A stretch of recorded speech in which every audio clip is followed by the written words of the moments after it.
Hello students, तो class 10th में NCERT से हम लोग चैप्टर अपना इलेक्ट्रिसिटी वाला सॉल्व कर रहे थे और इस वीडियो में पेज नंबर 221 क्वेश्चन नंबर 6 से स्टार्ट करेंगे। बट इसके पहले एक इन्फॉर्मेशन, जो बच्चे चैनल पे न्यू आए बच्चों, अगर ये वीडियो यूट्यूब ने आपको रिकमेंड किया है, गलती से आप वीडियो आपको मिल गया, तो मैं आपको बता दूं इस चैनल पे बच्चों आपको क्लास 9th और 10th का बहुत ही क्वालिटी कंटेंट मिल जाएगा।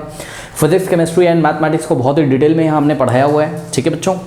और एक खास बात और इस चैनल के बारे में कि यहाँ पर आपको एनसीईआरटी एग्जाम्पलर के सॉल्यूशन मिल जाएंगे। एनसीईआरटी एग्जाम्पलर क्या होता है मैं आपको बता दूं कि सीबीएसई ने एनसीईआरटी के साथ साथ आपकी प्रैक्टिस के लिए एक बहुत इंपॉर्टेंट टूल लगा के रखा है। एक और बुक है आपके पास जिसको एनसीईआरटी एग्जाम्पलर बोला जाता है, ठीक है। बहुत इंपॉर्टेंट टूल है बोर्ड एग्जामिनेशन के लिए बच्चों, और ऑब्वियसली आपके कॉन्सेप्ट क्लियर करने के लिए जो डिफरेंट टाइप के क्वेश्चंस बोर्ड एग्जामिनेशन में बना के आते हैं, वो कहीं ना कहीं एग्जाम्पलर के जो क्वालिटी क्वेश्चंस होते हैं वहीं से बना के आते हैं, ठीक है ना।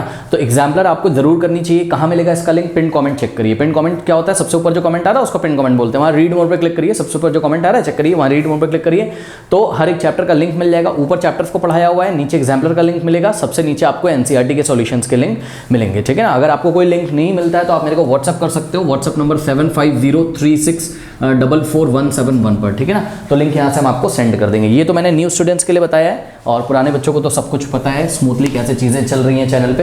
तो आइए बच्चों आज की क्लास स्टार्ट करते हैं हम। That is question number 6, okay. चलिए आइए, बहुत बढ़िया क्वेश्चन है ये भी। कह रहा है कि a copper wire has the diameter 0.5 millimetre. तो ध्यान दें स्टूडेंट्स, कोई कॉपर का वायर है, उसका डायमीटर कितना है? डायमीटर समझ रहे हो ना, ये देखो ये ऐसा कॉपर का वायर है, ये इसका डायमीटर है, ठीक है। ये जो क्रॉस सेक्शनल एरिया दिखाई पड़ रहा है ना, तो इसका ये डायमीटर कुछ इस तरीके का, ये देखिए ये ऐसे, ये इसका डायमीटर है, सही है। डायमीटर को 2 से डिवाइड कर दोगे तो रेडियस मिल जाएगा, आप लोगों को पता है, ठीक। चलिए, तो डायमीटर कितना है बताइए? 0.5 मिलीमीटर, करेक्ट। अब देखिए बच्चों, आप लोग यहाँ पर जब भी किसी भी न्यूमेरिकल को सॉल्व करेंगे तो जो सारे यूनिट्स होंगे वो एसआई यूनिट रखेंगे। तो लेंथ का यानी कि डायमीटर का या रेडियस का जो एसआई यूनिट होता है वो मिलीमीटर नहीं होता है, वो मीटर होता है, ठीक है ना। और मिलीमीटर को मीटर में चेंज करने के लिए हम 1000 से डिवाइड लगाते हैं, याद रखिएगा, 1000 से डिवाइड लगाते हैं, ठीक है ना। तो डायमीटर कितना हो जाएगा आपका? डायमीटर हो जाएगा मीटर्स में, अगर हम लोग निकालें तो 0.5 को हम लोग डिवाइड करेंगे किससे बताइए? 0.5 को हम लोग 1000 से डिवाइड करेंगे। थोड़ा सा कैलकुलेशन होगा इस क्वेश्चन में, तो तैयार रहिएगा आप लोग। जैसे ही 1000 से डिवाइड किया ये मीटर में आ गया, ठीक। अब 1000 से जब आप डिवाइड करोगे तो पॉइंट 3 प्लेस लेफ्ट में जाएगा। अब जिनको नहीं समझ में आ रहा वो ऐसे कर लें, पॉइंट के पहले 1 2 3 और 4 0 ऐसे करके लगा लीजिए। ये वाला जो पॉइंट है भाई, पॉइंट से पहले कितने भी जीरो लगा लो, क्या मतलब है ना। जैसे ही 1000 से आप डिवाइड करोगे ये 3 प्लेस लेफ्ट में आ जाएगा, ठीक। तो यहाँ से जो डायमीटर हो जाएगा आपका वो कितना हो जाएगा? यहाँ पर पॉइंट आएगा ना, तो देखो उसके पॉइंट के पहले एक जीरो बचेगा और फिर पॉइंट लगाएंगे 1 2 3 0 1 2 3 0 और ये हो गया आपका 5, सही है। ये मीटर्स, ये आ गया आपका डायमीटर। कोई डाउट है बताइए? अब यहाँ से आप रेडियस निकाल सकते हो, ठीक है। रेडियस क्या होता है? Diameter upon 2। तो डायमीटर को 2 से डिवाइड कर दो, डायमीटर 0.0005 डिवाइडेड बाई 2 कर दिया, ठीक है। तो ये रेडियस आ गई आपकी मीटर में। कह रहा है and resistivity of 1.6 into 10⁻⁸ ohm metre. तो ध्यान से चेक करिए बच्चों, रजिस्टिविटी भी आपको गिवन है। रजिस्टिविटी का मतलब क्या होता है? रो, ठीक है ना। तो rho is equals to what? 1.6 into 10⁻, कितना है? -8 ओम मीटर, ठीक है। ओम मीटर, ध्यान से चेक करिए, ओम मीटर। रजिस्टिविटी की जो एसआई यूनिट होती है वो ओम मीटर ही होती है, तो इसमें कोई करेक्शन करने की जरूरत नहीं है। आगे बढ़िए, कह रहा what will be the length of this wire, ठीक है। इस वायर की लेंथ आपको कैलकुलेट करनी है टू मेक इट्स रेजिस्टेंस 10 ओम, ताकि इसका रेजिस्टेंस कितना हो जाए? 10 ओम हो जाए, ठीक है ना। और कह रहा how much does the resistance change if the diameter is doubled, ठीक है। कह रहा है resistance, how much does the resistance change, ठीक है। रेजिस्टेंस में कितना चेंज आएगा अगर डायमीटर को हम लोग क्या कर देंगे? डबल कर देंगे। तो एक काम करिए, ध्यान से समझिए जरा, पहले हम इसका पार्ट 1 करते हैं, यानी कि ये वाला part, what will the length of this wire to make its resistance 10 ohm, ठीक है। पहले हम लेंथ कैलकुलेट करते हैं, फिर हम पार्ट 2, यहाँ से जो लिखा हुआ ना क्वेश्चन इसके आगे, तो ये भी हम आपको पहले पार्ट 1 करेंगे, फिर ये सॉल्व करके दिखाएंगे। तो देखिए सॉल्यूशन में आप सभी बच्चों को फॉर्मूला तो पता ही है, ठीक है। फॉर्मूला क्या होता है? R is equals to rho L upon A, यही फॉर्मूला होता है, ठीक है। रो क्या होता है? रजिस्टिविटी, L क्या होता है? लेंथ, A क्या होता है? Cross section area. तो एक काम करिए सभी लोग, देखिए आपको L की वैल्यू निकालनी है, तो इस फॉर्मूले से L को पहले फ्री कर लो। L को फ्री करोगे तो कैसे फ्री करोगे? A इधर आके मल्टीप्लाई हो जाएगा, तो नेक्स्ट स्टेप में क्या हो जाएगा? R into A is equals to rho into L। अब रो L में मल्टीप्लाई है तो इधर आके डिवाइड हो जाएगा, तो यहाँ से हो जाएगा RA अपॉन रो। ये बहुत इंपॉर्टेंट न्यूमेरिकल है, ठीक है ना, RA अपॉन रो। तो L की वैल्यू कितनी आ गई? RA upon L, sorry RA upon rho. तो इस तरीके से L इज इक्वल्स टू क्या आ गया? R into A upon rho, ये आ गया, ठीक है ना। यहाँ पे लिखते हैं L इज इक्वल्स टू क्या आ गया? RA upon rho. बस अब करना कुछ नहीं बच्चों, यहाँ पर आप रेजिस्टेंस रखिए, क्रॉस सेक्शन एरिया रखिए और यहाँ पर रेजिस्टिविटी रखिए और आपकी लेंथ आ जाएगी। ठीक है, तो आइए कोशिश करते हैं इसको सॉल्व करने की। लेकिन हमें सबसे पहले क्रॉस सेक्शन एरिया निकालना पड़ेगा। क्रॉस सेक्शन एरिया क्या होता है, तो ये वायर है, ठीक है, वायर को ऐसा काटो तो यहाँ पे जो सर्कुलर पोर्शन आपको दिखाई पड़ेगा इसी को क्रॉस सेक्शन एरिया बोलते हैं। तो क्रॉस सेक्शन एरिया में आपको क्या दिखाई पड़ रहा है बताइए, ये क्रॉस सेक्शन एरिया में आपको सर्कुलर पोर्शन दिखाई पड़ रहा है, तो सर्कल का एरिया का फॉर्मूला लगा दीजिए, क्या होता है पाई आर स्क्वायर, ठीक है ना। तो एरिया आइए हम लोग निकाल लेते हैं कहीं पर, ठीक, तो यहाँ पर एरिया पहले निकाल लेते हैं। तो एरिया का फॉर्मूला बोलिए क्या होगा, पाई आर स्क्वायर, करेक्ट। तो एरिया इज इक्वल्स टू पाई, पाई की वैल्यू हम लोग 3.14 रख लेंगे बाद में, कोई टेंशन नहीं है। सबसे पहले हम लोग क्या करते हैं, आर का स्क्वायर करते हैं। आर कितना है, आर है आपका 0.0005 डिवाइडेड बाय 2, ठीक है।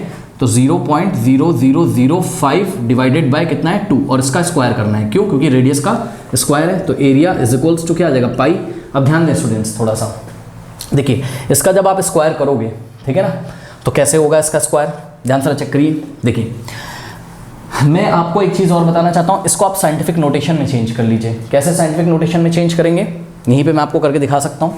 ये देखिए, ये वाला जो पॉइंट है आप यहाँ पे लेके जाओ सबसे लास्ट में, तो क्या आ जाएगा बताइए, 5.0 इंटू 10 टू द पावर, देखिए प्लस माइनस, मतलब जब राइट में ले आते हैं तो 10 की पावर में माइनस करते हैं हम लोग, तो 10 टू द पावर कितना हो जाएगा, देखिए 1 2 3 4 प्लेस राइट में चला गया पॉइंट, डेसिमल 4 प्लेस राइट में चला गया, तो 10 की पावर -4 कर देंगे।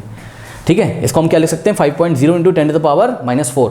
ठीक है, कोई डाउट है बताइए, ये साइंटिफिक नोटेशन में आ गया। 5.0 का मतलब क्या होता है, 5 होता है, यानी कि 5 इंटू 10 टू द पावर -4 और डिवाइडेड बाय क्या है 2 मीटर्स। ठीक है, कोई डाउट है, तो इस तरीके से रेडियस को आप लोग एक काम करिए, रेडियस को आप लोग साइंटिफिक नोटेशन में यहाँ पर लिखिए, कितना है 5 इंटू 10 टू द पावर -4, तो 5 into 10 to the power -4 divided by 2 और इसका क्या करना है हमको, स्क्वायर। सही है, अब ध्यान दीजिएगा स्टूडेंट्स, ये रेडियस है और इस पूरे पे स्क्वायर लगा है, तो ये स्क्वायर 5 को भी मिलेगा, 10 की पावर -4 को भी मिलेगा और 2 को भी मिलेगा। ध्यान दें 5 का स्क्वायर कितना होता है, 5 इंटू 5 यानी कि 25। ठीक है, तो 5 का स्क्वायर तो हो गया 25, 10 की पावर -4 का बच्चों स्क्वायर करो, 10 की पावर -4 का अगर हम स्क्वायर करेंगे तो क्या होगा, ये पावर्स मल्टीप्लाई हो जाएंगी, 2 4 द 8 और माइनस का 8 आएगा क्योंकि प्लस माइनस माइनस, तो 10 की पावर -8 हो जाएगा। तो यहाँ पर हो गया आपके पास क्या, 10 टू द पावर -8 और ध्यान दें ये 2 का स्क्वायर करोगे तो 2 2 सा क्या होता है 4, तो नीचे आ जाएगा आपके पास क्या 4। तो इस तरीके से एरिया आ गया आपका मीटर स्क्वायर में। सही है, तो ये आपका एरिया आ चुका है। ठीक, अब आपका एरिया आ चुका है तो आप यहाँ पे ले आके पुट कर दीजिए, तो लेंथ कितनी हो जाएगी, length this implies that length is equals to R. Resistance कितना है, ध्यान से चेक करिए, हाँ रेजिस्टेंस कितना दिया हुआ है बच्चों यहाँ पर 10 ओम। ठीक है ना, चेक करिए 10 ओम का रेजिस्टेंस है ना क्वेश्चन में, तो आर की जगह हमने क्या रखना है 10 ओम। ओम क्या होता है, एसआई यूनिट है, तो टेंशन नहीं, कुछ भी चेंज करने की जरूरत नहीं है। A cross section area metre square में आना चाहिए, आ चुका है क्योंकि रेडियस हमने मीटर में ली थी, तो cross section area metre square में ऑटोमेटिकली आ चुका है।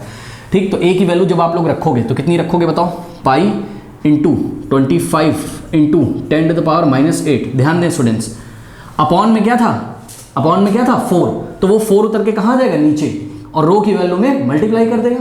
ठीक है, तो 4 जो है ये रो की वैल्यू में मल्टीप्लाई कर देगा। ये चेक करो, ए की वैल्यू हमने रखी है, ए की वैल्यू में अपॉन में 4 था वो उतर के नीचे आ गया और रो यानी कि रेजिस्टिविटी की वैल्यू में मल्टीप्लाई कर देगा। रेजिस्टिविटी कितनी है आपकी 1.6 इंटू 10 टू द पावर -8। कोई डाउट है, अब ध्यान से चेक करिए, बहुत ही इजी यहाँ पर आ चुका है, 10 की पावर -8 न्यूमरेटर में भी है, 10 की पावर -8 डिनोमिनेटर में भी है, तो ये कट सकता है, सेम नंबर है। सही है, अब देखिए जरा, यहाँ से हो जाएगा आपके पास L इज इक्वल्स टू 10। ठीक है, ये हो गया आपके पास 10 इंटू पाई का वैल्यू रखिए स्टूडेंट्स, पाई कितना होता है 3.14 इंटू 25 और यहाँ पर डिवाइडेड बाय, ध्यान से चेक करिए, डिवाइडेड बाय कितना है, देखो बच्चों 1.6 इंटू 4 कितना हो जाएगा, 16 चौके 64, 16 4 द 64 यानी कि 6.4 हो जाएगा। भाई 4 को 1.6 से मल्टीप्लाई करो, कितना हो जाएगा 6.4 हो जाएगा। ठीक है ना, ऐसा कुछ आपके पास आ गया। थोड़ा सा इसको अगर हम लोग और सॉल्व करेंगे तो देखते हैं क्या होता है। देखिए बच्चों 10 को आप 3.14 से मल्टीप्लाई करो तो ये वाला डेसिमल कहाँ आ जाएगा, यहाँ पर आ जाएगा, यानी कि 31.4 हो जाएगा ये, तो यहाँ से आ गया आपके पास 31.4 इंटू 25 और अपॉन में कितना आ गया, अपॉन में आ गया आपके पास 6.4। कोई डाउट है, अब देखिए 31.4 में देखिए बच्चों पीछे से एक डिजिट छोड़ के डेसिमल लगा है, यहाँ पे भी पीछे से एक डिजिट छोड़ के डेसिमल लगा है, तो यहाँ से पॉइंट आप लोग हटा सकते हैं, तो कितना आ जाएगा यहाँ से L is equals to 314 into 25 upon में कितना आ गया बताइए 64 आ गया। ठीक है, अब इसको कैंसिल वैंसिल कर सकते हो 2 से, देखते हैं क्या होता है। देखिए 2 ये 32 टाइम्स जाएगा तो 64 आएगा, फिर 2 से करोगे 2 15 30 कैरी जाएगा 1 2 7 जा। ठीक है, ऐसा कुछ आपके पास हो चुका है यहाँ पर। ओके, अब क्या करेंगे, अब इन दोनों को मल्टीप्लाई कर लेते हैं और 32 से सीधे उठा के डिवाइड कर देते हैं, देखते हैं क्या होता है। ठीक है, तो 157 इंटू 25 करते हैं इसको कहीं पर, कितना है स्टूडेंट्स 157 इंटू क्या है बताइए 25। ठीक है ना, पहले इन दोनों को मल्टीप्लाई कर लेते हैं 157 इंटू 25 को, फिर 32 से डिवाइड लगा देंगे, देखेंगे क्या आता है। 5 7 क्या बोलिए 35, यहाँ पे जाएगा 3, 5 5 का क्या होता है 25, 25 प्लस 3 कितना होता है 28, तो 2 जाएगा, 5 1 5 प्लस 2 कितना हो जाएगा 5 1 5 प्लस 2 7। ठीक है, फिर इंटू, अब ध्यान चेक करो 2 7 14, कैरी जाएगा 1, 2 5 10, 10 प्लस 1 11, कैरी जाएगा 1, 2 1 2 प्लस 1 3, करेक्ट। यहाँ पे आ गया 5, 8 प्लस 4 12, कैरी जाएगा 1, 7 प्लस 1 8 प्लस 1 9, ये हो गया आपका कितना 3925, कितना हो गया 3925। तो यहाँ पे आ जाएगा आपके पास 3925 आ गया आपके पास न्यूमरेटर में, और डिनोमिनेटर में कितना हो गया बताइए 32 हो गया। आप करना कुछ नहीं है स्टूडेंट्स, 3925 को उठाकर आप लोग डिवाइड लगाइए किससे 32 से, करेक्ट। तो आई थिंक यहाँ लेफ्ट का सारे बच्चों ने नोट कर लिया होगा, तो यहाँ पे मैं आपको डिवाइड लगा के दिखाता हूँ। ठीक है ना, चलो देखो जरा, तो आपको डिवाइड लगाना है 3925 को आप लोगों को डिवाइड लगाना है किससे 32 से, करेक्ट। चलिए डिवाइड लगाते हैं, देखिए 32 1 32, तो यहाँ आएगा 32। ठीक है, 9 में से 2 जाएगा कितना आएगा बताइए 7 आएगा। ठीक, 3 में से 3 गया, यहाँ कुछ नहीं बचेगा, 2 को हम लोग यहाँ पर कॉपी कर लेंगे, और मेरे ख्याल से बच्चों 32 इंटू 2 टाइम्स जाएगा, 32 2 कितना हो जाएगा 64, चेक करो ना 2 इंटू 32 64 होता है, 12 माइनस 4 कितना होता है 8 होता है। ठीक है, 6 माइनस 6 क्या हो जाएगा, यहाँ पर कुछ नहीं बचेगा। ठीक, और यहाँ से हम लोग 5 को वापस से कॉपी कर लेंगे। ठीक, फिर 32 2 टाइम्स फिर से जाएगा, 3 टाइम्स नहीं ले आ सकते, 3 टाइम्स लेगा तो 96 आ जाएगा। हाँ, तो 2 टाइम्स फिर से ले जाओगे तो कितना आ जाएगा बताइए, यहाँ पर 64 आ जाएगा। 5 माइनस 4 1, और 8 माइनस 6 कितना हो जाएगा बताइए 2 हो जाएगा। फिर डेसिमल लगाएंगे, यहाँ पर पॉइंट बढ़ाएंगे, करेक्ट। अब आप लोग देख लीजिए बच्चों कितने टाइम्स ये जाता है, मेरे ख्याल से 6 या 7 टाइम्स जाएगा, शायद 7 टाइम्स। तो देखो 7 2 14 1, 7 3 21 प्लस 1 22। ओके, ये तो बच्चों ज़्यादा जा रहा है, चेक कर लीजिए 7 2 14, कैरी 1, 7 3 21 प्लस 1 22, तो ये चला जाएगा आपका कितना 6 टाइम्स। ठीक है ना, तो ये चला गया आपका 6 टाइम्स, तो कितना हो जाएगा बोलिए 6 2 बोलिए 6 2 12, कैरी जाएगा 1, 6 3 18 प्लस 1 19, करेक्ट। ये हो गया आपके पास 10 माइनस 2 कितना हो गया 8, यहाँ पर बचेगा 0, कैरी लेंगे। ठीक है, तो 10 माइनस 9 कितना बच गया 1, तो 18 आपके पास बच गया। फिर डेसिमल की हेल्प से हम लोगों ने पॉइंट लगाया। अब देख लीजिए ये आपका कितने टाइम्स जा रहा है, मेरे ख्याल से तो 5 टाइम्स जाएगा, क्या चेक कर लेते हैं। 32 इंटू 5 कितना हो जाएगा 5 2 10, कैरी 1, 5 3 15 प्लस 1 16। ठीक है, यस 5 टाइम ही जाएगा ये, है ना, और आप ले जाओगे तो 82 182 आ जाएगा। ठीक है, बिल्कुल सही है।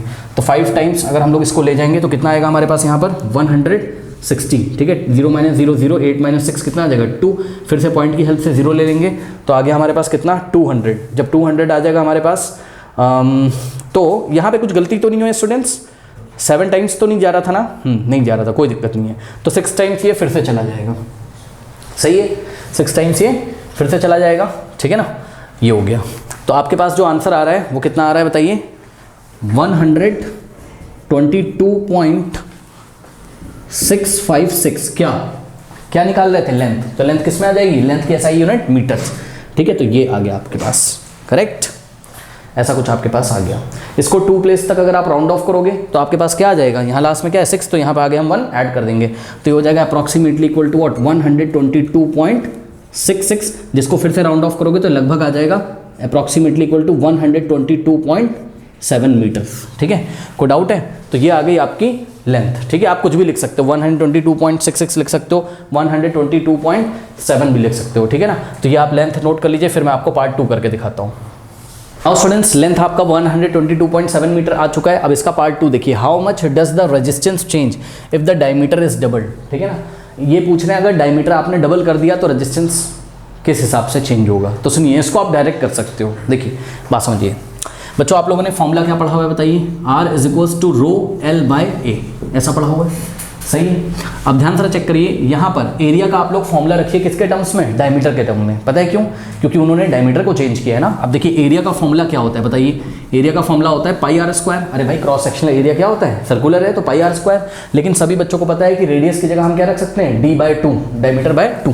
तो r की वैल्यू आप रख सकते हो भाई, डायमीटर को 2 से डिवाइड कर दीजिए, सही है। और यहाँ कोई भी न्यूमेरिकल वैल्यू रखने की जरूरत नहीं, आपका आंसर सीधा आ जाएगा। बताता हूँ मैं कैसे आ जाएगा। देखिए a इज इक्वल्स टू पाई, अब ध्यान से चेक करो, r की जगह क्या रखोगे d/2, तो r की जगह आपने क्या रखना है d/2, लेकिन r पे स्क्वायर है तो d/2 पे भी क्या लगा देंगे, स्क्वायर लगा देंगे। ठीक, तो यहाँ से जो एरिया हो जाएगा आपका वो हो जाएगा पाई। अब ध्यान दीजिएगा स्टूडेंट्स, ये स्क्वायर d को भी मिलेगा और 2 को भी मिलेगा, तो d का स्क्वायर क्या होता है, d स्क्वायर, और 2 का स्क्वायर क्या होता है, 4 होता है। ठीक, तो इस तरीके से जो एरिया का आपका फॉर्मूला बन के आ रहा है वो आ रहा है पाई d²/4।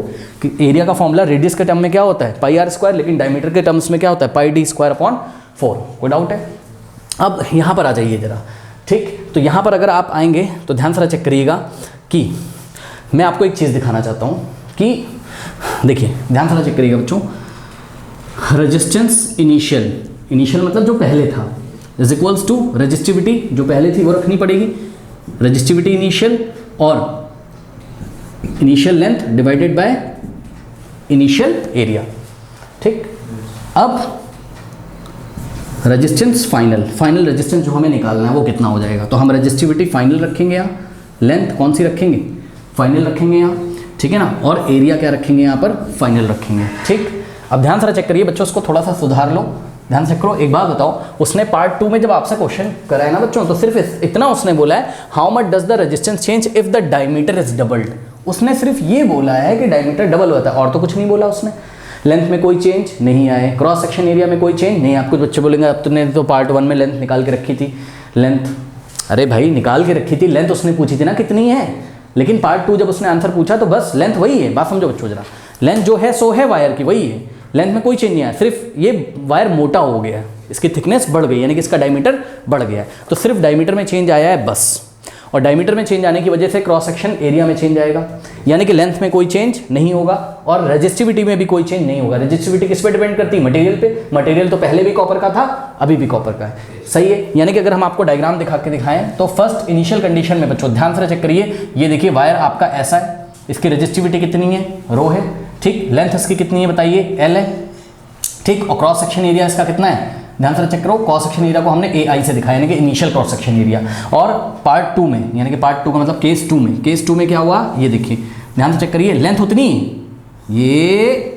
ये ध्यान से चेक करिए, लेंथ उतनी ही है और रेजिस्टिविटी में भी कोई चेंज नहीं हुआ है। रेजिस्टिविटी भी अभी भी मटेरियल की कितनी है, रो है, लेकिन ये जो क्रॉस सेक्शन एरिया है अब A इनिशियल से ये A फाइनल हो गया, इसमें कुछ चेंजेस आ जाएंगे। चेंज भी क्या आएंगे, तो जवाब है चेंज ये आएंगे कि उसका क्रॉस सेक्शन एरिया कितना हो जाएगा, कम हो जाएगा, है ना, कम हो जाएगा। ठीक है ना, क्यों कम हो जाएगा, क्योंकि नहीं ज़्यादा हो जाएगा, डायमीटर उन्होंने डबल कर दिया है भाई, डायमीटर डबल कर दिया ना, तो थोड़ा सा चौड़ा दिखाई पड़ेगा ये, तो ये एरिया आपका इसीलिए हमने यहाँ पर थोड़ा सा ज़्यादा दिखाया आपको A फाइनल। चलो अब R इनिशियल कैसे हो जाएगा बताओ, रो इनिशियल, रेजिस्टिविटी कितनी रखें, रो रख देते हैं, पहले भी रो थी और फाइनल रेजिस्टिविटी भी रो रख देंगे। रेजिस्टिविटी में तो कोई चेंज नहीं आया, तो सपोज इसकी रेजिस्टिविटी रो है और इसकी भी कितनी है, रो है। ठीक, इनिशियल लेंथ कितनी है, L है। ठीक, एरिया, इनिशियल एरिया को आपने किससे दिखाया है, AI से दिखाया हुआ है। अब ध्यान से चेक करो यहाँ पर रेजिस्टिविटी फाइनल रेजिस्टिविटी कितनी है, तो जवाब है रो ही है, रेजिस्टिविटी में कोई चेंज नहीं आया, तो यहाँ रेजिस्टिविटी को रो रखा हमने। लेंथ फाइनल कितनी लेंथ, L ही है, उसमें भी कोई चेंज नहीं आया।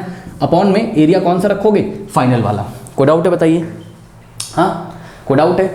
अब आइए जरा हम आपको एक चीज़ और दिखाते हैं, यहाँ पे कुछ हमारी वैल्यूज़ आ गई, उनको देख लेते हैं। तो रेजिस्टेंस इनिशियल जो आया है वो कितना है, रो L बाय एरिया इनिशियल। ठीक, और रेजिस्टेंस फाइनल जो आया है आपका वो कितना आया है, रो L अपॉन एरिया फाइनल। अब आपको कुछ नहीं करना है, एरिया इनिशियल निकाल लीजिए और एरिया फाइनल निकाल लीजिए। किसके टर्म्स में, डायमीटर के टर्म्स में। तो ध्यान से चेक करो, अभी हमने एरिया का फॉर्मूला ड्राइव किया था, क्या आया था बताइए, पाई d²/4 आया था। ठीक है ना, तो एरिया इनिशियल क्या हो जाएगा बताइए, पाई d²/4 ही रहेगा, क्योंकि इनिशियल डायमीटर हमने सपोज कितना माना हुआ है, d। मान लीजिए ये डायमीटर कितना है, d, इनिशियल डायमीटर कितना है, d है, करेक्ट। तो d की जगह हमने d ही रखना है फॉर्मूले में। ठीक, लेकिन एरिया फाइनल निकालोगे जब, तब क्या हो जाएगा, यहाँ पे निकाल के दिखाता हूँ आपको, एरिया फाइनल। तो एरिया फाइनल जब आप निकालोगे तो बच्चों फॉर्मूला तो ये लगेगा, पाई d²/4, लेकिन अब डायमीटर की जगह हम d नहीं रखेंगे, 2d रखेंगे। ध्यान से चेक करो, क्योंकि अब डायमीटर कैसा हो गया, डबल। पढ़ो, डायमीटर इज डबल, तो डायमीटर d नहीं है, डायमीटर कितना है, 2d। चेक कर लीजिए, तो पाई d²/4, तो पाई d की जगह क्या रखोगे बोलो, 2d। नहीं समझ में बात भाई, डायमीटर पहले d था, अब क्या हो गया, 2d हो गया, तो इस d की जगह आपने क्या रखना है, 2d, यही डायमीटर है। चेक करो, जो ओरिजिनल डायमीटर था पहले उसका 2 टाइम्स हो गया डायमीटर, और फॉर्मूले में डायमीटर का स्क्वायर करना पड़ता था। न्यू डायमीटर कितना है, 2d, तो 2d का भी हम लोग क्या करेंगे, स्क्वायर करेंगे। कोई डाउट है बताइए। और नीचे कितना हो गया आपके पास, 4 हो गया, सही है। ओके, तो यहाँ से थोड़ा सा सॉल्व कर लीजिए इसको, तो क्या हो जाएगा पाई। अब देखो ये स्क्वायर 2 को भी मिलेगा, डी को भी। 2 का स्क्वायर क्या होता है 4 और डी का स्क्वायर क्या होता है डी स्क्वायर, अपॉन में कितना आ गया 4 आ गया। कोई डाउट है बताइए। ठीक, अब करना कुछ नहीं है, एक काम करिए, ये आर इनिशियल है और ये आर फाइनल है, डिवाइड लगा दीजिए। इक्वेशन 1 इक्वेशन 2, 1 डिवाइडेड बाय 2 कैसे डिवाइड करते हैं, LHS को LHS से, RHS को RHS से। तो R initial upon R final is equals to this divided by this, यानी कि rho L by A initial upon में rho L by A final. अब इसको कैसे सॉल्व करते हो, तो जवाब है इसको तो ऐसे ही रखो जो न्यूमरेटर में, यानी कि rho L by A initial को ऐसे रखो और क्रॉस लगा के इसको रेसिप्रोकेट कर दो, यानी कि क्या हो जाएगा A final upon rho L. Rho L से रो एल क्या हो जाएगा कैंसिल हो जाएगा, और यहाँ पर आ जाएगा A final upon A initial. कोई डाउट है। ठीक, अब ध्यान से चेक करिए, यहाँ पर R initial upon R final is equals to क्या आ गया A final upon A initial. कोई डाउट है। अब ए फाइनल कितना आया था आपके पास, बोलिए। ए फाइनल आया है पाई 4 डी स्क्वायर बाय 4, और ए इनिशियल कितना आया है, आप चाहते तो 4 से 4 कैंसिल भी कर सकते थे, अगर आपको करना हो तो आप चलो कर दो, यहाँ 4 से 4 कैंसिल कर दो तो ये कितना हो जाएगा पाई डी स्क्वायर। तो ए फाइनल कितना आ जाएगा आपके पास पाई D square upon A initial. A initial कितना था पाई डी स्क्वायर अपॉन 4, तो पाई डी स्क्वायर अपॉन 4। कोई डाउट है। ठीक है, सॉल्व करना सभी को आता होगा। Pi D square upon pi D square, ये वाला 4 कहाँ चला जाएगा ऊपर, तो यहाँ मल्टीप्लाई हो जाएगा पाई डी स्क्वायर से पाई डी स्क्वायर कैंसिल, कितना बच गया केवल 4, यानी कि यहाँ पर R initial upon R final is equals to कितना बच गया 4। ठीक है, 4 के नीचे कुछ नहीं तो क्या अज्यूम करेंगे 1 अज्यूम करेंगे। अब उन्होंने आपसे क्या पूछा था बताइए, उन्होंने आपसे फाइनल रेजिस्टेंस पूछा था, तो फाइनल रेजिस्टेंस की वैल्यू निकालिए। कैसे निकालेंगे, क्रॉस मल्टीप्लिकेशन करेंगे। कैसे करेंगे बताओ, आर एफ इंटू 4 क्या हो जाएगा 4 RF। ठीक है भाई, 4 into R F, 4 into R F is equals to 1 into R I, यानी कि आर आई। सही है। अब यहाँ से आर एफ को जब निकालोगे तो 4 यहाँ मल्टीप्लाई में उधर जाएगा, डिवाइड हो जाएगा, यानी कि जो फाइनल रेजिस्टेंस है वो इनिशियल रेजिस्टेंस का क्या हो गया 1/4 हो गया, 4 से डिवाइड लग गया। इसको आप ऐसे भी लिख सकते हो 1/4 आर आई। तो फाइनल आंसर इज व्हाट, इन्होंने बोला था how much does the resistance change, तो आंसर क्या लिखेंगे, resistance new resistance will become new resistance. R final क्या है न्यू रेजिस्टेंस है, तो new resistance is 1/4 times 1/4 times, check करो 1/4 टाइम्स इनिशियल रेजिस्टेंस, 1/4 टाइम्स, या new resistance becomes 1/4 times, becomes 1/4 times. अब ध्यान से चेक करो, मान लो इसी क्वेश्चन में आपसे वो लोग पूछते कि न्यू रेजिस्टेंस कितना हो जाता है, अभी तो उन्होंने चेंज बस पूछा था हमसे, तो चेंज कितना हो गया, इनिशियल का 1/4 हो गया।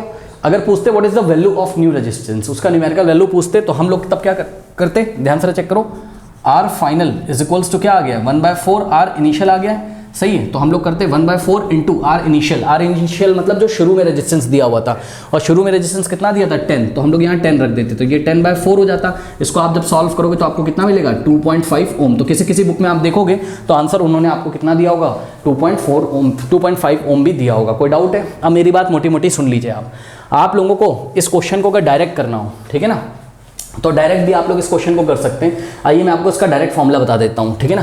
तो डायरेक्ट फॉर्मूला कैसे, ये तो लंबा डेरिवेशन हमने आपको करके दिखा दिया। डायरेक्ट फॉर्मूला ये है कि ध्यान से चेक करिए कि रेजिस्टेंस का फॉर्मूला क्या होता है, बताइए। रेजिस्टेंस का फॉर्मूला होता है रो एल बाय ए होता है, करेक्ट।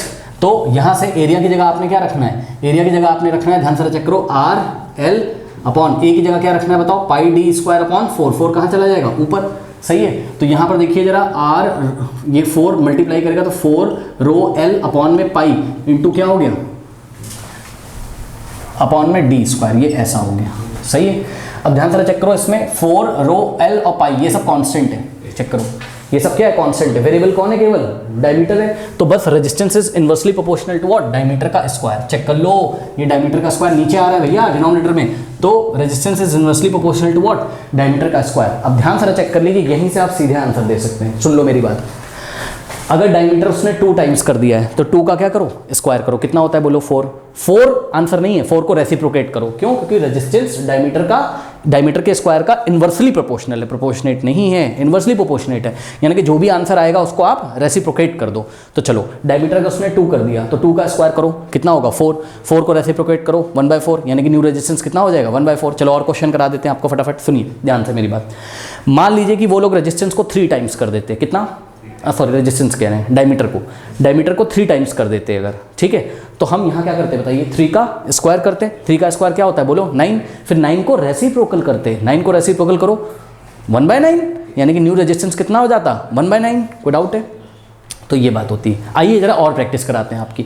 मान लीजिए बच्चों डायमीटर को हाफ कर देता हूँ, डायमीटर को क्या कर देता वो हाफ कर देता, हाफ का मतलब क्या होता है 1/2, तो आप क्या करते हैं यहाँ पर 1/2 का स्क्वायर करते हैं, 1/2 का बच्चों स्क्वायर करिए कितना हो जाएगा बताइए 1/4, 1/4 का रेसिप्रोकल करेंगे, तो 1/4 का रेसिप्रोकल करोगे तो क्या आ जाएगा 4, यानी कि न्यू रेजिस्टेंस क्या हो जाएगा 4 टाइम्स हो जाएगा। यानी कि जब रेजिस्टेंस आप कम कर दिया करेंगे तो रेजिस्टेंस हाई हो जाएगा, और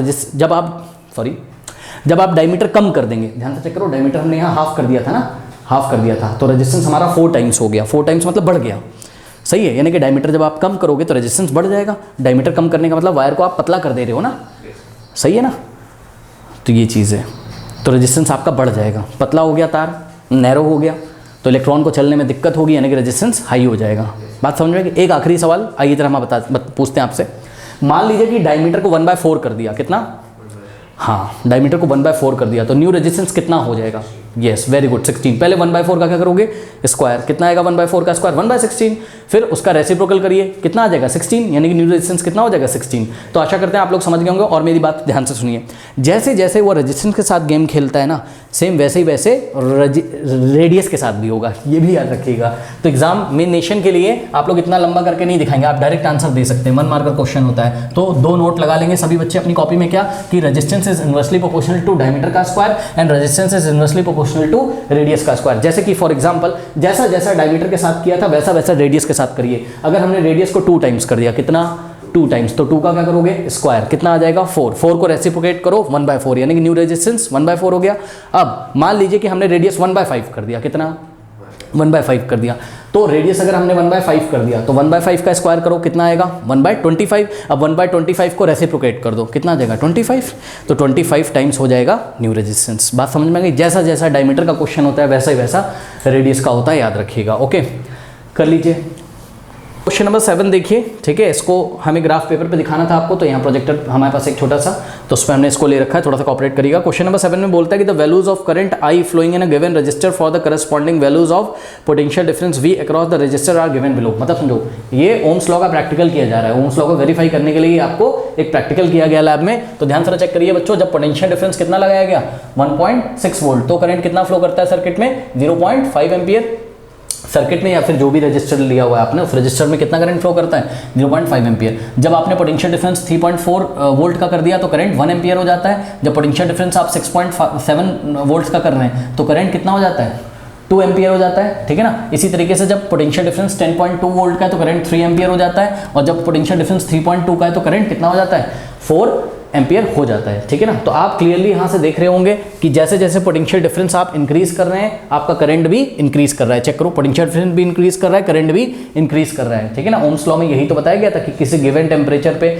अगर किसी रजिस्टर या किसी कंडक्टर के अक्रॉस पोटेंशियल डिफरेंस हम इंक्रीज करते आते हैं तो करंट की वैल्यू भी इंक्रीज करती आती है, क्योंकि करंट को ढकेलता कौन है, यानी करंट को चलाता कौन है, पोटेंशियल डिफरेंस चलाता है, ठीक है ना। तो पोटेंशियल डिफरेंस देखिए हम इंक्रीज करते जा रहे हैं तो करंट की वैल्यू इंक्रीज करती जा रही है। अब इन्होंने क्वेश्चन आपसे क्या पूछा है, क्वेश्चन कह रहा है कि plot a graph between V and I and calculate the resistance of that resistor। देखिए इस क्वेश्चन में खूबसूरत चीज़ ये है, प्लॉट तो हम कर लेंगे, भी ग्राफ आपको दिखा देंगे, लेकिन इस क्वेश्चन में खूबसूरत चीज़ ये है कि आपको क्या बताना है, रेजिस्टेंस ऑफ दैट रजिस्टर बताना है। रेजिस्टेंस कैसे बताते थे, स्लोप ऑफ द ग्राफ को निकाल के। अब ये स्लोप कैसे निकाला जाता है वो भी हम आपको सिखाएंगे, क्लास में भी एक बार बता चुके हैं, बट जिन्होंने क्लास नहीं करी है ध्यान दें इधर, ध्यान से चेक करिए बच्चों। यहाँ पर हम y एक्सेस पे करंट को दिखाएंगे, y एक्सेस पे किसको दिखाएंगे हम, करंट को, क्योंकि करंट डिपेंडेंट वेरिएबल है। यहाँ डिपेंडेंट वेरिएबल मतलब जो आता है किसके द्वारा आता है, वोल्टेज के द्वारा। तो वोल्टेज आप लगाते आते हो, पोटेंशियल डिफरेंस आप इंक्रीज करते हो, तभी तो करंट इंक्रीज करता है। यानी कि इनपुट में कौन, पोटेंशियल डिफरेंस, और आउटपुट में कौन, करंट। इनपुट का मतलब आप इसको x एक्सेस पे रखेंगे और आउटपुट का मतलब इसको आप y एक्सेस पे रखेंगे, ठीक है ना। यहाँ वोल्टेज डिपेंड नहीं कर रहा है बच्चों, करंट डिपेंड कर रहा है किसके ऊपर, वोल्टेज पे, सही है ना। तो आपको करंट को वाई एक्सेस पे रखना चाहिए, क्योंकि हमने पढ़ा हुआ है क्लास 9th और 10th में कि जो डिपेंडेंट वेरिएबल होता है उसको हम कहाँ रखते हैं, वाई पे, और जो इंडिपेंडेंट होता है उसको हम कहाँ रखते हैं, एक्स पे। अरे भाई कोई इक्वेशन आपने पढ़ी थी क्लास 9th में, y = 2x + 1 का ग्राफ बनाते थे, याद है? तो x की वैल्यू आप कहाँ रखते थे, x एक्सेस पे, और y की वैल्यू आती जाती थी तो आप कहाँ रखते थे, y एक्सेस पे। जो आता जाता है उसको हम y एक्सेस पे रखते हैं, जो जिसकी वैल्यू हम इनपुट करते हैं उसको हम x एक्सेस पे रखते हैं। तो वोल्टेज आप देते जा रहे हो तभी तो करंट आ रहा है ना रजिस्टर में, तो वोल्टेज को आपको कहाँ रखना पड़ेगा, x एक्सेस पे, और करंट को कहाँ रखना पड़ेगा, y एक्सेस पे, ठीक है ना। चलिए बहुत बढ़िया। अब ध्यान से चेक करिए बच्चों, तो यहाँ y एक्सेस पे हमने करंट को लिखना है, तो हमने लिख दिया, हमने क्या लिखा, ऑन y एक्सेस हमने करंट को दिखाना है, और करंट की जो यूनिट है हमने यहाँ लिख दिया करंट, और जो करंट है वो करंट इन कैपिटल ए का मतलब एम्पियर, और ये इंक्रीज कर रहा है करंट देखिए 0.5 है, 1.0 है, फिर कितना है 2.0, तो इस तरीके से कुछ करंट है आपके पास। तो यहाँ पर ध्यान देंगे स्टूडेंट्स, हम क्या बोलते हैं आपको कि यहाँ आप y एक्सेस पे ना 1 सेंटीमीटर जो है उसमें आप कितना ले लीजिए, 1 एम्पियर करंट ले लीजिए, 1 सेंटीमीटर में 1 एम्पियर करंट ले लीजिए। तो ये आपको 1 सेंटीमीटर दिखाई पड़ रहा है, तो यहाँ आएगा 1 एम्पियर, ठीक है ना, और यहाँ आएगा 2 एम्पियर, और यहाँ आएगा आपका कितना 3 एम्पियर, और यहाँ आएगा आपके पास 4 एम्पियर, ठीक है। 4 एम्पियर से ज़्यादा तो नहीं बनाना है, चेक कर लो, है ना, काफ़ी है इतना। ओके, तो बच्चों अगर 1 सेंटीमीटर, तो आपको यहाँ यूनिट भी लिखनी होगी, तो हमने क्या लिखा, स्केल भी लिखनी होगी, ऑन x एक्सेस 1 सेंटीमीटर। बच्चों 1 सेंटीमीटर मतलब क्या होता है, 10 स्मॉल डिवीजन्स, चेक कर लीजिए, ठीक है। ये 1 सेंटीमीटर का एक ब्लॉक है, तो इसमें 10 स्मॉल डिवीजन होते हैं, 1 2 3 4 5 6 7 8 9 10, है ना। 10 स्मॉल डिवीजन में हमने क्या रखा, 1 सेंटीमीटर मतलब 10 स्मॉल डिवीजन, 1 सेंटीमीटर में 10 मिलीमीटर होते हैं यार, इसका मतलब 1 मिलीमीटर किसको दिखा रहा है, 0.1 एम्पियर को, सही है ना। तभी तो 0.1 0.2 0.3 0.4 0.5 0. ऐसे करते करते 0.9 के बाद 1 एम्पियर आ जाएगा, तो यानी कि 1 सेंटीमीटर मतलब 10 ऑन वाई एक्सेस होना चाहिए था, एक्स एक्सेस नहीं, on Y axis. On Y axis 10 small divisions is equals to, बोलिए कितना करंट लिया है, 1 एम्पियर का, ठीक। और अब आप स्केल लिखिए ऑन एक्स एक्सेस, यहाँ पे लिखते हैं, ठीक है ना। चलो, तो स्केल लिख रहे हैं हम ऑन एक्स एक्सेस, तो स्टूडेंट्स एक्स एक्सेस पे हम स्केल लिख रहे हैं 1 सेंटीमीटर इज इक्वल्स टू, अब ध्यान दें पोटेंशियल डिफरेंस देखो 1.6 है, 3.4 है, ऐसे करके आ रहा है, तो हम क्या कर रहे हैं, हम 1 सेंटीमीटर में 1 वोल्ट ले ले रहे हैं, तो यहाँ 1 वोल्ट आ जाएगा, यहाँ 2 वोल्ट, यहाँ 3 वोल्ट, यहाँ 4 वोल्ट, यहाँ 5 वोल्ट, यहाँ 6, यहाँ 7, यहाँ 8, यहाँ आपका हो गया 9, यहाँ हो गया आपका कितना 10, यहाँ पे हो गया आपका कितना 11, यहाँ 12, पेंसिल बहुत शार्प करके ग्राफ पेपर पे बनाइएगा, यहाँ 13 हो गया, और यहाँ हो गया आपके पास कितना 14, सही है। अब ध्यान से चेक करिए, तो 1 सेंटीमीटर पे आपने कितना वोल्ट लिया, 1 वोल्ट, तो 1 सेंटीमीटर मतलब 10 स्मॉल डिवीजन्स, है ना, तो 1 centimetre means 10 small divisions is equals to, कितना लिया है बोलिए, इज इक्वल्स टू 1 वोल्ट, सही है। अब आइए प्लॉट करना शुरू करते हैं। 0.5 एम्पियर कर, सॉरी ये एक्स एक्सेस वाला चीज़ है और ये वाई एक्सेस वाला क्वांटिटी है, ठीक है।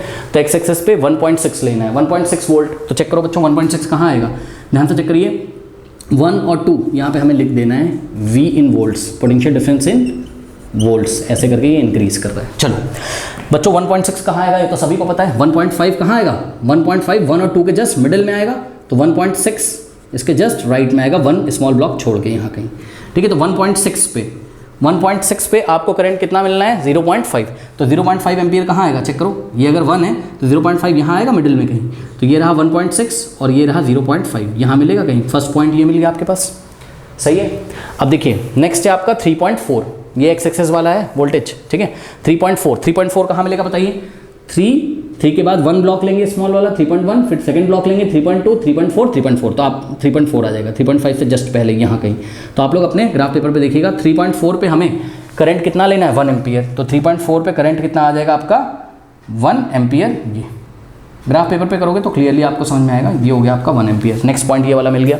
नेक्स्ट पॉइंट देखिए आपको 6.7 पे कितना चाहिए, 2 एम्पियर, तो 6.7 कहाँ आएगा, 6.5 के बाद जो 2 स्मॉल छोटे ब्लॉक ले लीजिएगा आप, 6.6 6.7, तो यहाँ कहीं 6.5 है, 6.6 6.7, 6.7 पे करंट कितनी आ रही है, 2 एम्पियर, तो 6.7 पे जो करंट है वो कितनी है, 2 एम्पियर है, तो 6.7 पे 2 एम्पियर यहाँ कहीं आपको मिलेगा, ठीक है। उसके बाद 10.2 पे 3, 10.2 कहाँ आ जाएगा, यहाँ आ गया 10, 10.1 10.2, 2 स्मॉल ब्लॉक ले लेंगे तो 10.2 हो जाएगा, 10.2 पे करंट कितनी है, 3 एम्पियर, तो 10.2 पे 3 एम्पियर यहाँ कहीं आपको मिलेगा, ये देखिए 3 एम्पियर के सामने, ठीक है। उसके बाद 13.2 पे 4 एम्पियर, तो 13 तो यहाँ है, तो 13.1 13.2 यहाँ कहीं होगा, 13.2 पे आपको मिलना है कितना 4, तो ये आपको नेक्स्ट पॉइंट मिल गया। तो 1 2 3 4 5 पॉइंट्स मिल गए टोटल, 1 2 3 4 5 रीडिंग्स थी। अब क्या करना है आपको, स्केल से उठा के जब आप ज्वाइन करोगे तो ये सारे पॉइंट्स स्ट्रेट लाइन में आएंगे, ठीक है ना। ये देखिए ये सारे पॉइंट्स आपके स्ट्रेट लाइन में आने चाहिए, ठीक है। कुछ इस तरीके से ये ग्राफ आपका बनेगा, सही है। ये देखिए ये आपका एक ग्राफ बन के तैयार हो गया। और हमने पढ़ा हुआ है क्या, ओम्स लॉ में जो फॉर्मूला निकल के आता है V equals to I R, तो ध्यान से चेक करिए यहाँ पर बच्चों V equals to I R देखने में कैसा लग रहा है, स्ट्रेट लाइन का इक्वेशन जो क्लास 9th में और 10th में हम लोगों ने पढ़ा था। Y इक्वल्स टू, याद करिए Y इक्वल्स टू ऐसा कुछ होता था 2x ऐसा करके, तो इसका लाइन कैसा आता था, स्ट्रेट लाइन आता था ना ग्राफ जब ड्रॉ करते थे y इक्वल्स टू 2x का, तो वैसा ही तो है। y की जगह क्या है बताओ, y की जगह क्या है बोलो, y की जगह है आपके पास v, सही है। x की जगह क्या है आपके पास, देखो आई आर को ना आप v equals to R I लिखो, भाई i इंटू आर लिखो चाहे r इंटू आई लिखो, बात क्या है सेम है। जानबूझ के मैं ऐसा आपको बोल रहा हूँ ताकि आपको समझ में आए। ध्यान से चेक करो कि यहाँ पर देखो y की जगह क्या आ रहा है v, x की जगह क्या आ रहा है करंट। यहाँ पे एक नंबर होता था, याद करिए x के आगे क्या होता था, एक नंबर होता था, उसी को हम स्लोप बोलते हैं। क्या बोलते हैं, स्लोप। और यहाँ पर स्लोप क्या है, r है। जो स्लोप होता है वो कैसे निकालते हैं हम आपको बता रहे हैं। तो जो इस ग्राफ का स्लोप होगा, ध्यान से सुन लीजिए, जब भी वोल्टेज और करंट के बीच में आप ग्राफ बनाएंगे तो ग्राफ का जो स्लोप होगा वो आपको रेजिस्टेंस देगा। ये वेरी इंपॉर्टेंट क्वेश्चन है बोर्ड एग्जामिनेशन के लिए, सुन लीजिए, ठीक है। तो वो आपको थ्योरी में भी पूछ सकता है कि what does slope of V I graph give. तो यहाँ पे सभी बच्चे पहले तो नोट लगाएं, फिर मैं आपको निकाल के दिखाता हूँ। नोट में क्या लगेगा, नोट में लगेगा स्लोप ऑफ, ध्यान से चेक करिए, slope of V I graph मतलब पोटेंशियल डिफरेंस और करंट के बीच में जो ग्राफ ड्रॉ किया जाता है, slope of V I graph gives what, resistance, give resistance. Slope of V I graph give resistance of the circuit, या रेजिस्टेंस बस सिंपली लिख लो, ठीक है ना। तो अब हम लोग क्या करें, इस ग्राफ का स्लोप निकालें। कैसे निकालें सर स्लोप, तो आइए मैं आपको बताता हूँ स्लोप कैसे निकाला जाएगा। तो ध्यान से चेक करिए, स्लोप निकालने के लिए हमने क्या करना है, हमने एक इसमें ट्राइंगल बना लेना है। मतलब समझो सर कैसे ट्राइंगल बनाए, देखो बात समझो। सबसे पहले आओ मैं तुमको स्लोप निकाल के दिखाता हूँ, बात समझो। देखो मान लो कोई ट्राइंगल है तुम्हारे पास, पहले तो कोई राइट एंगल ट्राइंगल होना चाहिए तुम्हारे पास। ये देखो एक राइट एंगल ट्राइंगल है, ठीक है। ये एंगल थीटा है बच्चों, थीटा को ही हम स्लोप बोलते हैं, थीटा नहीं सॉरी टैन थीटा को हम स्लोप बोलते हैं। तो स्लोप क्या होता है, टैन थीटा, सब क्लास में पढ़ाया हुआ है डिटेल में, बट वन शॉट वीडियो से पढ़ना चाहते हैं ना सब, तो कहाँ से चीज़ें समझ में आएंगी। Slope is equals to what, tan theta, ठीक। अब ट्रिग्नोमेट्री पढ़ के आए हो, टैन क्या होता है बताओ, परपेंडिकुलर अपॉन बेस, ठीक है ना। तो स्लोप क्या होता है, परपेंडिकुलर अपॉन बेस होता है, सही है। स्लोप का मतलब क्या होता है, tan theta perpendicular upon slope. मतलब ये देखो, ये जैसे एक ट्राइंगल है, ये ट्राइंगल ABC है ना, तो हम इसका जब टैन निकालेंगे, टैन थीटा जब निकालेंगे तो बताओ इस ट्राइंगल में कितना आएगा tan theta, perpendicular upon base, यानी कि AB अपॉन कितना आ जाएगा, BC, सही है ना। मतलब हम ये बताना चाहते हैं ये जो लाइन AC है ना, ये BC के साथ कितना झुकी हुई है, कितना एंगल बना रही है, वही उसका स्लोप होता है, सही है। तो इस ट्राइंगल को देख के आपको स्लोप निकालना आ गया। तो आप यहाँ पे एक ट्राइंगल बनाइए। सर कैसे बनाएं, ध्यान से चेक करिएगा बच्चों। एक काम करिए आप, ये जो 3 एम्पियर वाली बच्चों करंट है ना, ये 3 एम्पियर वाली करंट से आप एक्स एक्सेस के पैरेलल एक लाइन ड्रॉ करके लेके आओ। स्केल से करना बच्चों, मैं स्केल से नहीं कर रहा हूँ, ये ऐसे करके लाओ, डॉट डॉट डॉट डॉट करके लाना, डॉट डॉट करके लाना। पहले एक ट्राइंगल बनाएंगे और उस ट्राइंगल से हम क्या निकालेंगे, स्लोप निकालेंगे। बच्चों स्केल से बनाना, जो मैं बना रहा हूँ टेढ़ा मेढ़ा मत कर देना। तो ये करे dot dot dot dot dot और dot dot dot dot dot, ये लेके आए। तो ये जो 3 एम्पियर वाले से आप ऐसे करके लाइन लेके आ रहे हो, ये ग्राफ को जिस भी पॉइंट पे कट करेगा वहां से एक परपेंडिकुलर ड्रॉ कर दो, कहाँ, नीचे एक्स एक्सिस पे। तो यहाँ से एक परपेंडिकुलर ड्रॉ करो, तो परपेंडिकुलर ऐसे करके ड्रॉ करोगे आप, ठीक है। ये dot dot dot dot dot dot dot, और ये कहाँ गिरेगा आके 10.2 पे। ध्यान से चेक कर लीजिएगा, ये आपको कहाँ मिल रहा है 10.2 पे। तो ये वाली रीडिंग क्या है, 10.2 है, पक्का आप चेक भी कर सकते हो। 3 एम्पियर पे वोल्टेज कितना था, 10.2, या फिर 10.2 वोल्टेज पे करंट कितना था, 3, ठीक है। एक यहाँ से ले आए, एक और कहीं से ले आइए, और कोशिश करा करिए वहाँ से लेके आइए जो ग्राफ में वैल्यूज आपको पता है। बच्चे मेरे को ये पूछते हैं सर 3 एम्पियर से क्यों लेके आए हो, 3.5 एम्पियर से ले आते। हाँ भाई ले तो आएंगे 3.5 एम्पियर से, बट हमारे पास यहाँ बेटा ग्राफ पेपर क्लियर नहीं है। आप अपनी कॉपी में 3.5 एम्पियर से भी लाके चेक कर सकते हो, ठीक है। इस ग्राफ को जहाँ पे कट करें वहाँ से परपेंडिकुलर डाल के यहाँ पे आप वोल्टेज की वैल्यू पढ़ लीजिएगा, ठीक है। लेकिन अभी क्योंकि मेरे को यहाँ साफ साफ रीडिंग मिल रही है तो मैं यहीं से ले लेना हूँ। अब मैं 1 एम्पियर से लेके आ रहा हूँ, तो ध्यान से चेक करो। जब मैं 1 एम्पियर से एक्स एक्सिस के पैरेलल एक लाइन लेके आऊँगा तो ये ग्राफ को कहाँ पे कट करेगी, इस पॉइंट पे। और इस पॉइंट से अगर मैं परपेंडिकुलर ड्रॉ करूँगा तो ये कहाँ पे कट करेगा आके 3.4 पे। चेक कर लूँ, ठीक है, 3.4 पे, ये ऐसे, ठीक है। अब कुछ नहीं करना है आपको, आपको ध्यान से चेक करिए, ये वाला जो पॉइंट मिला हुआ है, ठीक है, इस पॉइंट से आपको एक्स एक्सिस के पैरेलल फिर से लाइन ड्रॉ करनी है। तो ये वाली एक लाइन ड्रॉ करोगे इस पॉइंट से, एक्स एक्सिस मतलब वोल्टेज वाली जो एक्सिस है, उसके पैरेलल जब आप लाइन ड्रॉ करोगे तो आपके पास एक ट्राइंगल का जन्म होगा यहाँ पर, वो ट्राइंगल आपको दिखाई पड़ेगा, और उस ट्राइंगल को मैं आपको भी दिखाता हूँ किस तरीके से वो ट्राइंगल बनेगा। ये ट्राइंगल बन के आ गया, इस ट्राइंगल का नाम रखा आपने ट्राइंगल ए, और ये वाला पॉइंट हो गया ट्राइंगल बी का बी, और ये वाला पॉइंट हो गया ट्राइंगल सी। कोई डाउट है? अब ये वाला एंगल क्या हो जाएगा बोलो, थीटा, और ये हो जाएगा आपका 90 डिग्री। अब इसमें tan थीटा लगा दीजिए जरा, बोलिए tan थीटा लगाओगे तो क्या हो जाएगा, AB upon BC, AB upon BC। अब ये AB कैसे पढ़ोगे बताओ, AB का लेंथ कैसे निकालें सर?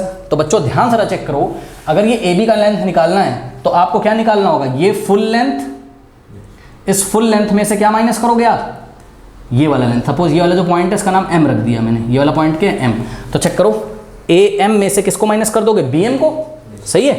तो AM माइनस BM, तो AM माइनस अगर हम BM करेंगे तो हमको क्या मिल जाएगा, AM में से BM माइनस करो तो AB मिल जाएगा, सही है।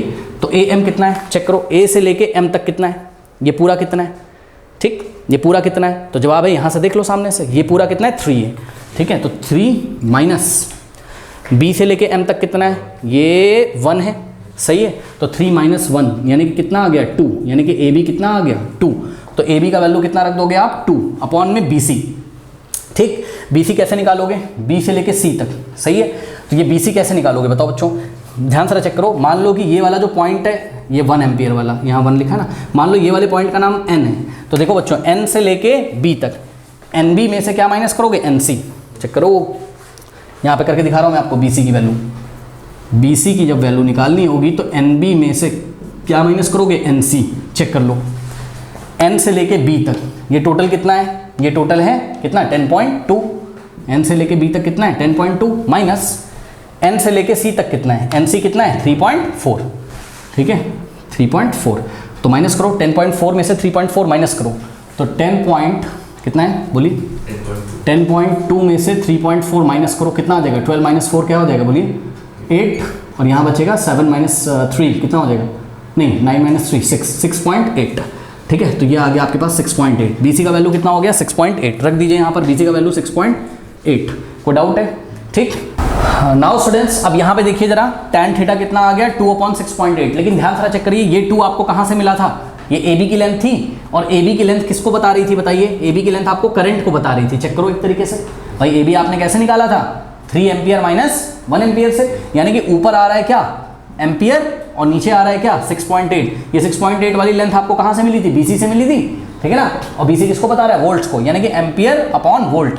बच्चों एम्पियर अपॉन वोल्ट का मतलब ये है कि कहीं ना कहीं इस हिसाब से करंट ऊपर आ रहा है और वोल्ट्स कहाँ आ रहा है, नीचे आ रहा है। लेकिन हमको क्या पता है, हमको ओम्स लॉ से पता है V equals to R I, V equals to R I. तो R की वैल्यू निकालो जरा, R इक्वल्स टू क्या होता है V अपॉन I, यानी कि हमको अगर रेजिस्टेंस चाहिए तो वोल्टेज ऊपर मिलना चाहिए और करंट कहाँ मिलना चाहिए, नीचे मिलना चाहिए। यानी कि ये जो कुछ भी आया है इसको अगर हम रेसिप्रोकेट कर देंगे तो हमको क्या मिल जाएगा रेजिस्टेंस, यानी कि ये R नहीं आया है अभी, ये R नहीं आया है, ये क्या आया 1 अपॉन R आया है, अभी ये 1 अपॉन रेजिस्टेंस आया है। चेक करो उल्टा आया है ना, करंट ऊपर आया है वोल्टेज नीचे आया है, तो ये R नहीं मिला है 1 अपॉन R मिला हुआ है, ठीक। तो यानी कि 1 upon R is equals to कितना मिल गया 2/6.8, ठीक है ना। तो अब मुझे थोड़ा सा क्वेश्चन कहीं पे हटाना पड़ेगा स्टूडेंट्स, ये क्वेश्चन मैं यहाँ से हटा देता हूँ, ठीक है ना। तो कितना हो गया बोलिए 1 upon R is equals to 2/6.8 हो गया। Now taking reciprocal on both side, इसको रेसिप्रोकेट कर दो तो R अपॉन 1 R हो जाएगा, और इधर 6.8 डिवाइडेड बाई 2 कितना हो जाएगा बताइए, ये हो गया आपका 3.4 ओम्स, ठीक है। तो रेजिस्टेंस कितना आ गया 3.4 ओम, ठीक है। किसी किसी बुक में 3.33 भी शायद आ रहा होगा, तो वो भी गलत नहीं है, ठीक है। बिल्कुल एक्यूरेट वैल्यू भी नहीं मिल पाएगा हमें, क्योंकि उन्होंने कहीं और से परपेंडिकुलर डाला होगा, मैंने 3 से और 1 से लिया, उन्होंने कहीं और से किया होगा, ठीक है। तो लगभग स्लोप इतना ही आएगा, कितना आएगा पहले स्लोप आएगा लगभग कितना 2/6.8 के आसपास स्लोप आएगा, फिर उसको रेसिप्रोकेट कर देंगे हम लोग तो हमको रेजिस्टेंस मिल जाएगा। तो यहाँ पर जो हमने नोट में लिखवाया है कि slope of VI graph gives resistance, तो ये बात हमने बिल्कुल सही लिखवाई हुई है, क्योंकि डिपेंड करता है ना कि आपका ग्राफ कैसा है। बात समझ में आई कि नहीं है? आपका ग्राफ कुछ इस तरीके से कि करंट आपने अगर y एक्सिस पे लिया है और वोल्टेज आपने x एक्सिस पे लिया है, तो जैसे ही आप tan थीटा निकालोगे ट्रायंगल बनाकर, तो आपको ऊपर क्या मिल जाएगा, ऊपर आपको ऊपर आपको करंट मिल जाएगा, नीचे आपको वोल्टेज मिल जाएगा। आई अपॉन वी टाइप का मिलेगा, आई अपॉन वी रेजिस्टेंस नहीं होता है। चेक करो यहाँ से चेक करो। अगर हम इसको both side R is equal to V upon I होता है ना, तो इसको रेसिप्रोकेट करेंगे तो 1 upon R is equal to I by V मिल जाएगा आपको। यानी कि जब भी आई बाय वी टाइप का मिलेगा तो हमें 1 अपॉन आर मिला हुआ है। तो हमने नोट्स में सही लिखवाया हुआ था, उससे कोई दिक्कत नहीं है कि slope of the resistance gives what, slope of the V I graph gives resistance. ये तो हमने सही लिखवाया हुआ, कोई दिक्कत नहीं है, क्योंकि उसका स्लोप निकाल के कहीं ना कहीं आपको रेजिस्टेंस मिलेगा। कोई डाउट है बताइए, बस आपको चेक करना होगा। मान लो कि अगर आपको y एक्सेस पे वोल्टेज दी होती, और x एक्सेस पे क्या दी होती, करंट दी होती, इसी का जस्ट उल्टा होता। वैसे भी ग्राफ बना सकते थे, कोई दिक्कत नहीं है, ठीक है। लेकिन क्योंकि करंट क्या है, डिपेंड कर रहा है वोल्टेज पे, इसलिए करंट को हमने y एक्सेस पे लिया और वोल्टेज को x एक्सेस पे लिया। अगर मान लो हम ऐसे बना देते, ठीक है, तो आपको जब ये ट्राइंगल बन के आता है ये वाला, तो ये देखिए ये AB आपको किससे मिलता बताइए, वोल्टेज से, और ये BC आपको किससे मिलता, करंट से। तो उल्टा हो जाता, यानी कि वोल्टेज ऊपर हो जाता, करंट नीचे आ जाता। तो जो स्लोप आता tan थीटा, चेक करो ना, tan थीटा क्या होता, परपेंडिकुलर अपॉन बेस, वो सीधे सीधे आपको क्या दे देता, रेजिस्टेंस देता। तो डिपेंड करता है कि tan थीटा आपको 1 अपॉन आर दे रहा है कि tan थीटा आपको 1 अपॉन आर दे रहा है कि tan थीटा आपको आर दे रहा है। ये डिपेंड करता है कि किस तरीके से आपने ग्राफ बनाया हुआ है, ठीक है। फिर से सुन लीजिए, अगर करंट को y एक्सेस पे, वोल्टेज को x एक्सेस पे रखा है, तब तो tan थीटा आपको क्या देगा, 1 अपॉन आर, सही है। फिर उस 1 अपॉन आर को रेसिप्रोकेट करोगे तो आपको आर की वैल्यू मिलेगी। लेकिन अगर आपने y एक्सेस पे v को रखा है, पोटेंशियल डिफरेंस को, और x एक्सेस पे किसको रखा है आपने, करंट को, तो tan थीटा आपको क्या दे देगा, v अपॉन आई, यानी कि सीधे रेजिस्टेंस वो आपको दे देगा। बहरहाल इस क्वेश्चन को हम लोग ऐसे ही करेंगे, ओके, कर लीजिए।